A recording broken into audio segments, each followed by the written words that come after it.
I don't know about you, but it doesn't seem 12 months since I've last stood in Barnsley on that cold, rainy night. But here we are, another year older. Some familiar faces, so thank you for coming back. Anybody in the audience born after 1976? No, I didn't think so. So I'm going to just take you back to 1976. Reason will become clear. But first of all, just something that might jog your memory. 76 was a long, hot summer.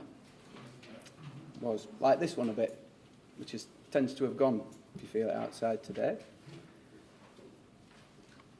You might have been shopping for a new Morris Marina. I couldn't remember that. I was obviously there, but I couldn't remember what that one was. I knew it were a Morris, but I weren't sure what type of a Morris. But apparently it's a Morris Marina. You could have been going at movies. So you could have been going to see Rocky. Who would have thought that there'd have been another 5 of them after that?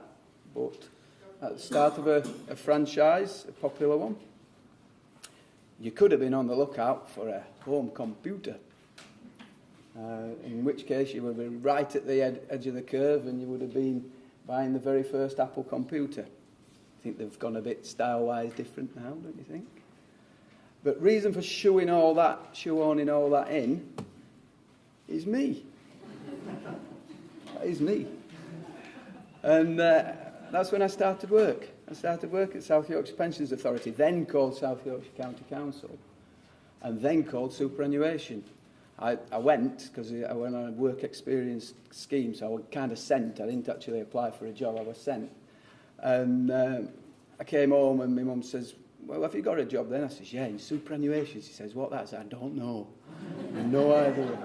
And actually, it took me a while to get to know it. Unfortunately, we changed it to pensions. But I think just all that aside, the reason I wanted to do this is if you recall last year, for the ones that attended last year, we started to put some context around the statistics of the fund, so to share with you various statistics about the fund and how it's made up and, your fund and you're the people within it and so on. So, and I did that. So when I was thinking about doing it this year, I thought, well, let's compare it a little bit with how it was when I actually started work. And it shows you how things have changed.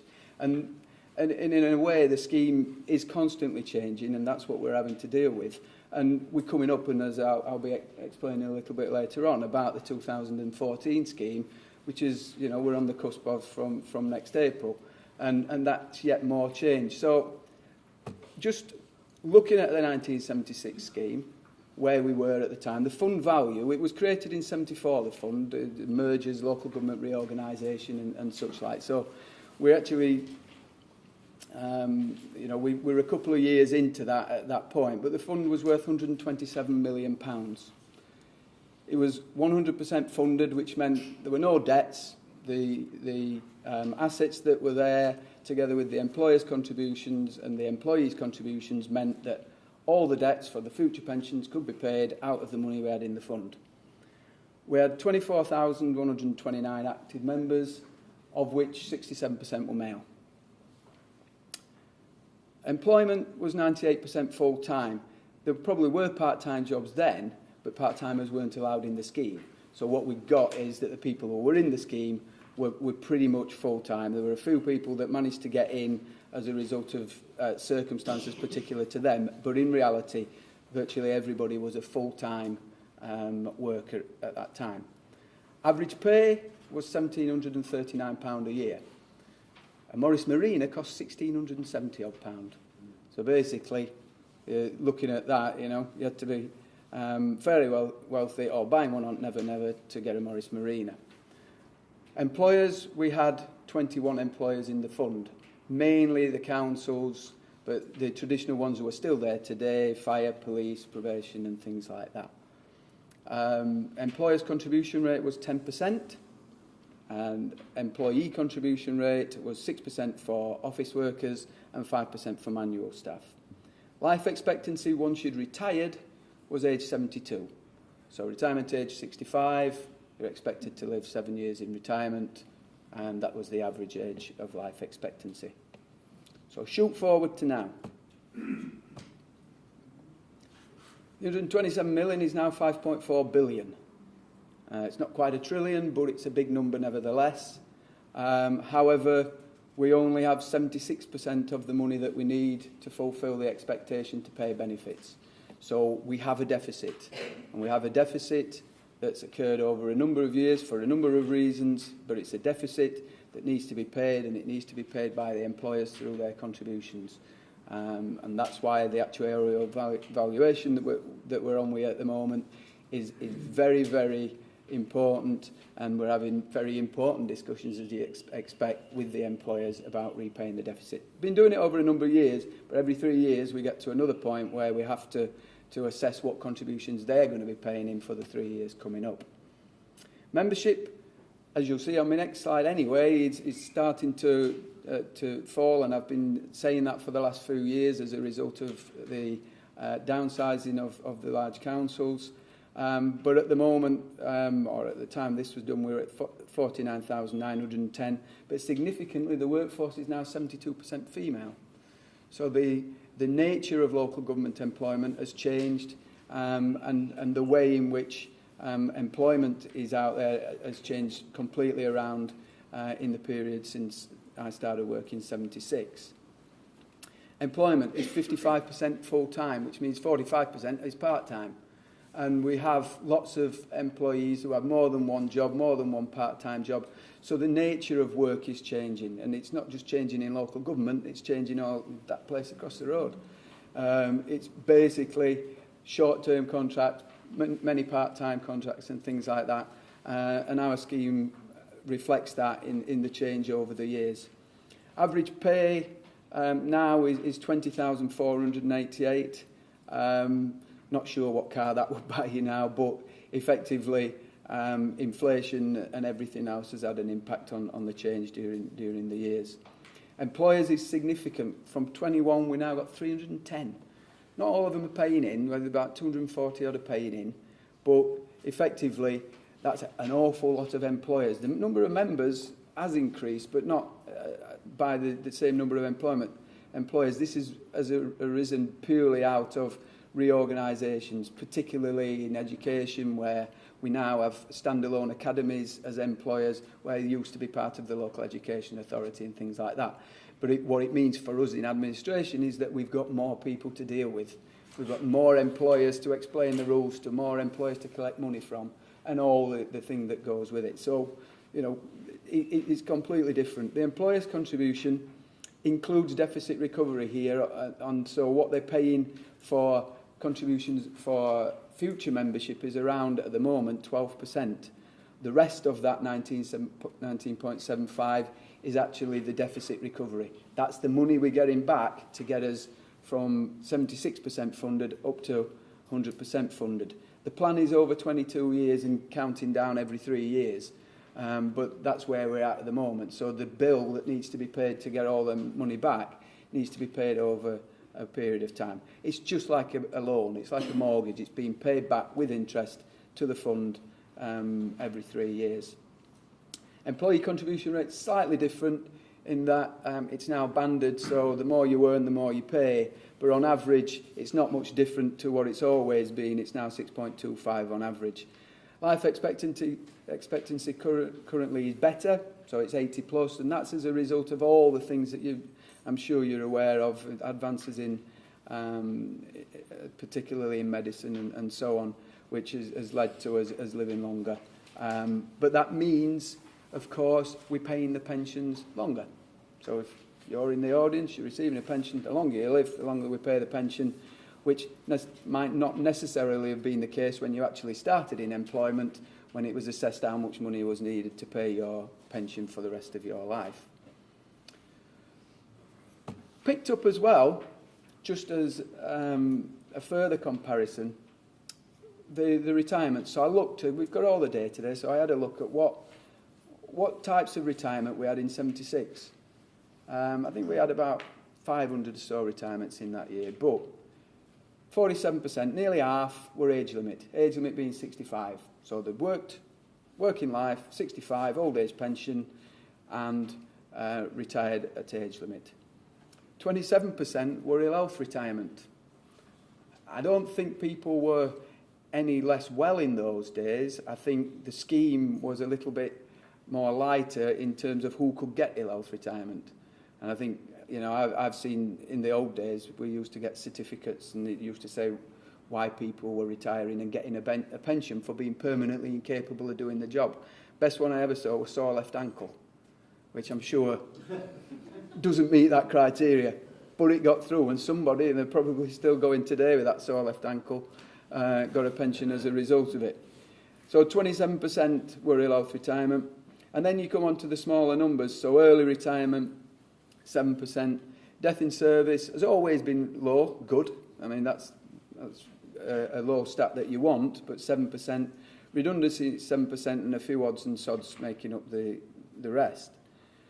In 2013, this is from April 12 to 31st of March 2013, completely different. Age limit, 3%. So only 3% of the people who retired this year, and I think there are about 1,500 people retired in 2013, lasted to 65. Ill health retirement, the rules are much, much tougher. Only 3%. People are put up for ill health retirement, but you have to meet the criteria, not only to be permanently incapable of doing your job, it's also about your capability to do other forms of work as well. So when you start getting into that ball game, the numbers come down. Early retirement. The government reckon we should all be working longer, and obviously they're moving state pension age, and clearly there's financial reasons, and you know, they have the reasons for doing that. But here, people want to retire early. So we got early retirement, so that's anywhere really from 55 onwards, but typically it'd be from 60 onwards. 56% retiring early. Death in service has come down, which then obviously ties in with the stat of with people living longer and better medicine and things like that. The redundancies as a result of local government, the district councils downsizing through having to do through the budget cuts and so on. And then the others, well, the others now are different types of retirement that we didn't have before in 76. So now we've got late retirement where people can actually stay on past 65. So we have got some, and some that work on into the 70s too. And we've also got flexible retirement where you can actually now retire and carry on working. So you enjoy your benefits and then reduce your capacity in some way, either go part-time or take a lower paid job, and draw your pension and both. So the others are starting to build up as well. But as you can see, the scheme from when I started in employment is completely different. And as you will see in a short while, what we've got coming on is even more differences that we have to deal with. But the reason for change and the reason for shoehorning all this in is that's the reason why we're changing the scheme, because the scheme is not what it was when it was first created when I started work in 76 for what was basically work till you were 65 and then live a few short years in retirement, and that was it. Things have changed, and that's why the scheme is having to change too. So just to nip through the stuff that's in the annual report, as I usually do for you, and you'll be familiar with this. We're adding a few more years on every time now, so we're starting to build this graph nicely. The top one will always be going up because we're not losing members as such, because when people retire from active status, they're going into deferred or they're going into pensioners. So choose what happens in a year, that's going to go up. But it's gone up by 2.94% in the year. Active membership, the people paying in, has been falling recently. It started to fall dramatically between 10 and 11, and similarly 11 and 12 started to slow a bit now. One of the reasons for that is you may have heard on the television there's advertisements, we're all in, workplace pensions and auto-enrolment. What that means for local authorities is that people who are eligible to be in the workplace pension but are not currently in it because they've chosen not to be, are auto-enrolled into it. And that means that over time, people not looking after themselves by paying for a pension should be caught by it and have some form of pension in retirement. And this is not just local government, this is nationally, hence the adverts on TV. But from a local government point of view, employers are having to tell people that you're not in a scheme, but there is one around if you want to join it. And I think the levelling off here is as a result of that, in that we're still losing members, but we're also gaining members. They're not new employees, the people who have worked all along, but just now realising the benefits of joining a scheme. I also know in the background the employers are perhaps gearing up, and the district councils for further cuts, and it'll be interesting to see where we stand next year on that. But at the moment, things have slowed down a little. In terms of the rest, going up in that similar curve in terms of deferred members and pensioners. And as you can see there, in terms of pensioners that we've got to pay, we've now got a fairly sizable payroll to pay every month, and hopefully we're still doing that successfully and on time. Something else to do with employers, I've mentioned in the others that we've got 300 and odd employers, and just that graph just says it all in a way. It used to be a few years ago, pre-2009, we may have, say 10 per year, and these were mainly community bodies or contractors where district councils were outsourcing services. And now a team used to deal with bringing 10 new employers into the fund, and it's not easy. You've got to go through a legal process and get employer rates and things like that. We've got to ensure that the membership is right and that the employer is paying the right contributions and things like that. Moving through and the education changes, we start to build up, and this is what's been happening. So to this point, you can see the curve and how we're building up employers that we're dealing with. We've another 35 in the pipeline today, and 94 academies. And these are all individual organisations, as I say, all paying in and all requiring our services and the administration that we provide. Hopefully it will slow down, but no signs of it just yet. Looking at our performance, we've done well again, I'm pleased to say. We processed 28,000 just over cases during the year, of which 99.7% was within our customer service target. That beats last year's 99.5 by 0.2, so I'm pleased about that. Clearly, there's not much further for us to go, but it's not about just meeting the targets, it's about the quality of what we send out. So we're always looking to improve what we actually do, how we send it, how we explain this damn complicated scheme to people in a way that they can understand and relate to. And that's difficult with the membership across all spectrums. So, that's our challenge, and that's what we hope to keep achieving.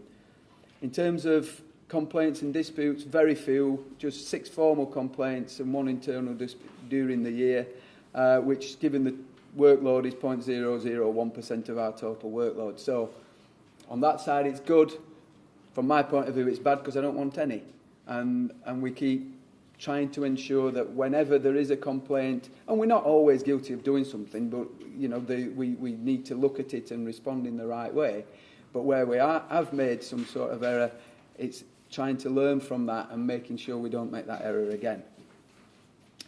We do lots of surveys. You may have received them yourself, but we do lots of surveys on different things. But on every single survey, we always put an overall satisfaction. How satisfied with us are you generally?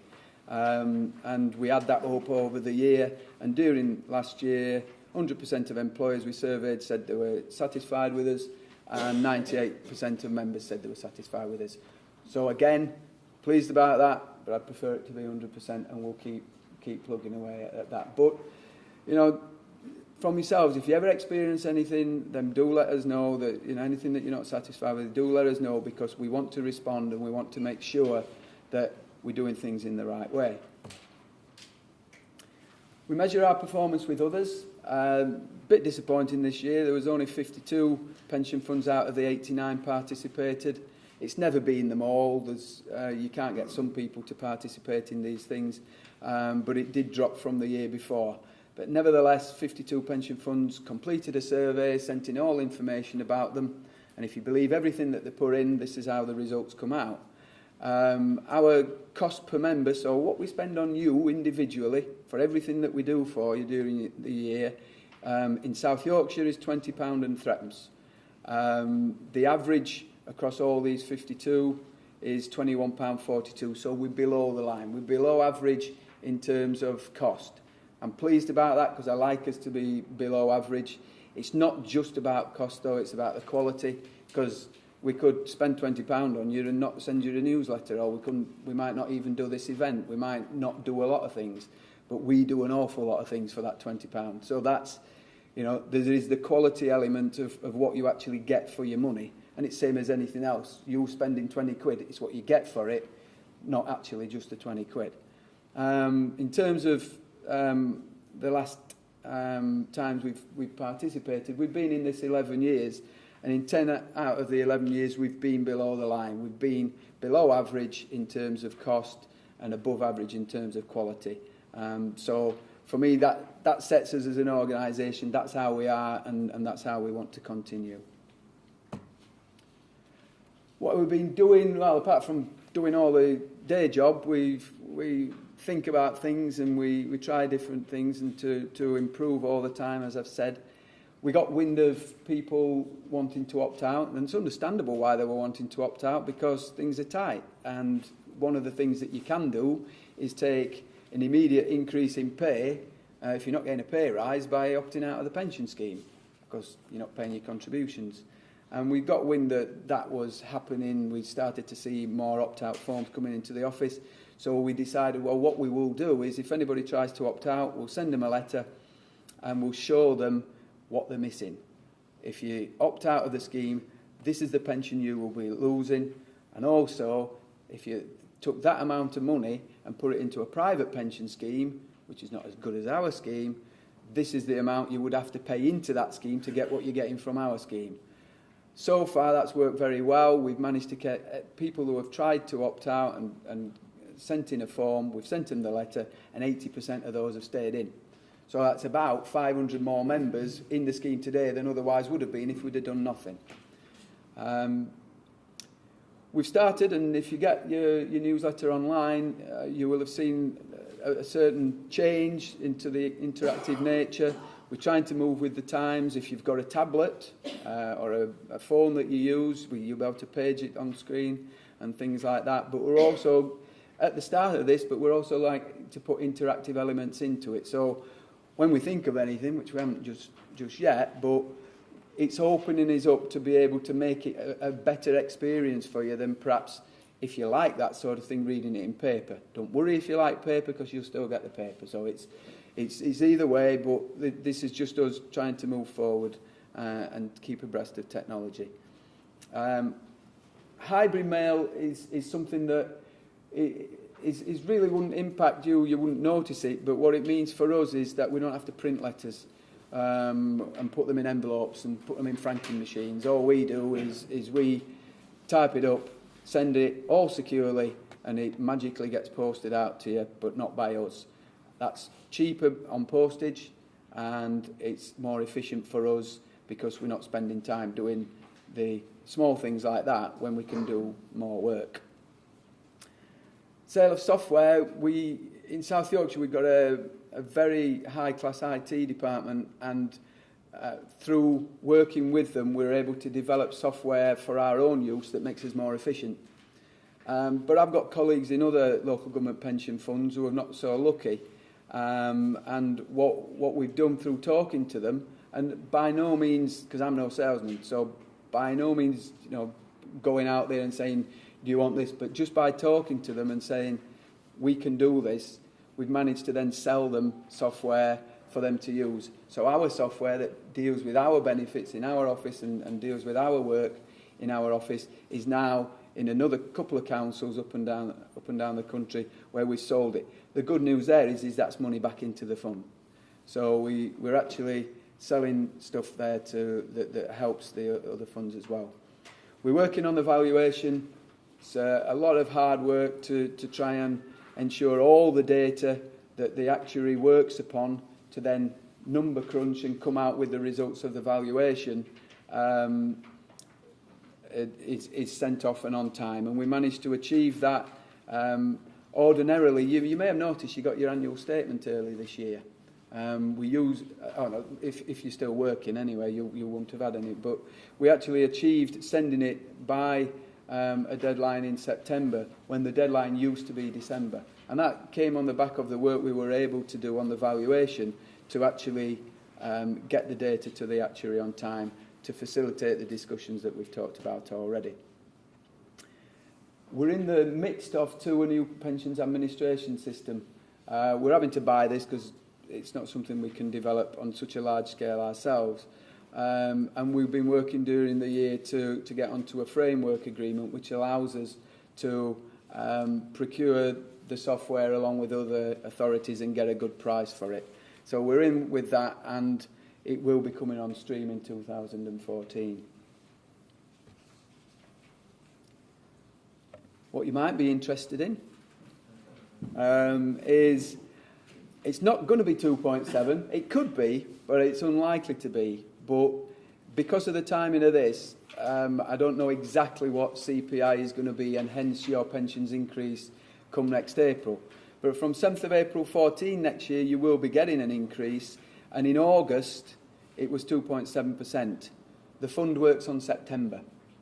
So within a week or so, if you see the announcement for CPI on the news or whatever, then that's what it will be from April. It's reducing trend at the moment, so don't shoot me if it's actually less than this, and I think it probably will be, but it's in the ballpark, so that's what your increase is likely to be next year.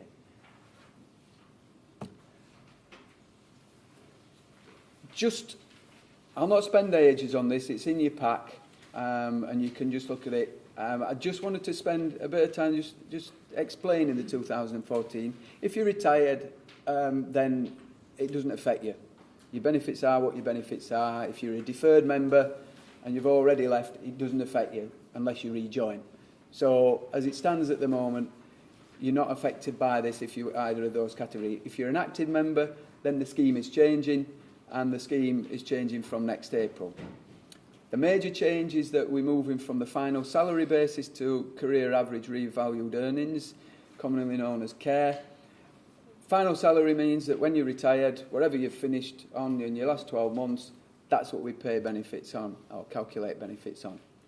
Career average works on the pay you get in each year and then adds it all together at the end. So instead of calculating your pension at the end, as we did for perhaps many of you, you actually calculate it each year.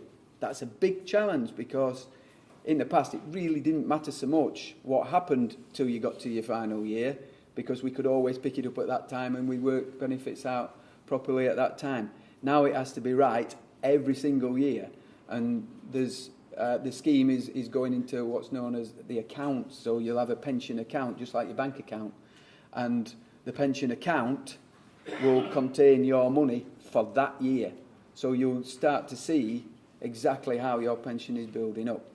The accrual rate is changing, and the accrual rate is changing from a 60th to a 49th. That's better. So that's a bigger amount of money than when it was in a 60th. What the number crunchers in the government have said is that a final salary at a 60th and a career average at a 49th is broadly equivalent. I have no idea. But that's what it's meant to be. So that's why the accrual rate has got seemingly better, because when they're creating the scheme, the new scheme is intended to save money. So when you look at it on the face, well, how can it save money? Because a 49th is better than a 60th. Well, overall, we're told that is meant to be pretty much equivalent to the 60th and final salary. In terms of contribution rates, very much most of the membership will be paying the same into the new scheme as what they are now. So if you look at the one on the left, on the new scheme, and you go to 6.8, then you go on to the one that's currently there to 6.8, you can see that most people up to salaries of around £40,000 are actually contribution rates are not changing. In terms of anybody earning more than that, then significantly it starts to increase to the very highest paid is going to be paying 12.5%. Pay is on all earnings, whereas if you think back to perhaps when you were in employment, it was only set pensionable earnings. So perhaps if you did overtime and things like that, it didn't count towards your pension. It will under the new scheme. So anything anybody earns, there are some exclusions, but in the main, anything anybody earns will go towards the pension. That might cost more in contributions from your salary, but it does mean that you'll have a bigger pension at the end of it if you're in one of those jobs where you do set hours, but then you do things over and above that. Something new in the new scheme, I haven't got a clue. We just sent a survey out to active members. I haven't got a clue how it will be taken to, but there is a concern. I'm just talking about optants out and the reasons why people might want to opt out because of the nature of the economy and so on. They're bringing into the scheme a low-cost option, which is basically you can pay 50% of the contributions you will pay for 50% of the benefits. So people will be able, instead of just opting out, to say, well, I just want to pay half of what we're going to pay, hopefully for a period. It's not intended to be a long-term thing, but to pay less over a period and then at some point catch up. I have my doubts, but I have no clue at the moment what the membership will think of this. We will publicise it and it will be up to the members to do. What we're doing at the moment is a survey just to get a feel for, well, yeah, I'd quite like that. Oh, no, that's stupid. I don't want to do that. So we'll see. State pension age is moving, and so is the normal pension age of the scheme. It moves with state pension age. So that means going forward that to draw your full benefits, you've got to work to your state pension age. So if your state pension age moves from 65 to 66 to 67, then so will the scheme pension age, and the ability to draw unreduced benefits and full benefits starts to move. So effectively taking all those early retirements and trying to make them work longer.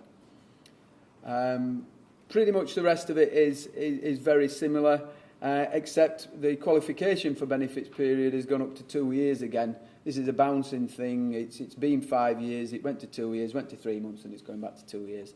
But essentially that's a good news for us as scheme administrators, because when you could qualify for a benefit after 3 months, people then left after 5 months, they got a very, very small pension, because we had to give them a pension. You couldn't give them the money back. You had to give them a pension because qualification for benefits for 3 months.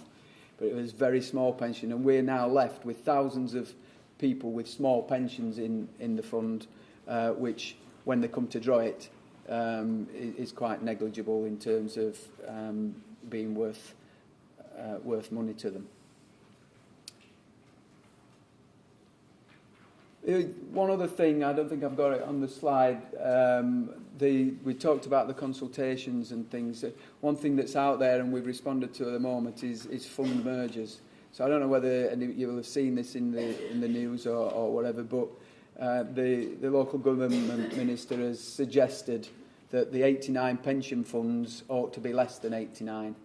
And what that might mean for South Yorkshire is that we might be merged with West Yorkshire, or we might be merged with Greater Manchester, or we could be merged with somebody down south. We don't know. All we know is that there is an agenda at the moment that suggests that in the future, and it won't happen quick, but in the future there may be less pension funds. We've submitted a response, and as you'd expect, we're quite happy to stay as we are. And we've explained all that, but just keep an eye on it, because that might hit the news probably around next May, when the ministers are due to make the announcement. But of course, any changes, you'll be the first to know. We'll put it on the website and we'll put it in newsletters and so on. So I think that's it. Thank you very much.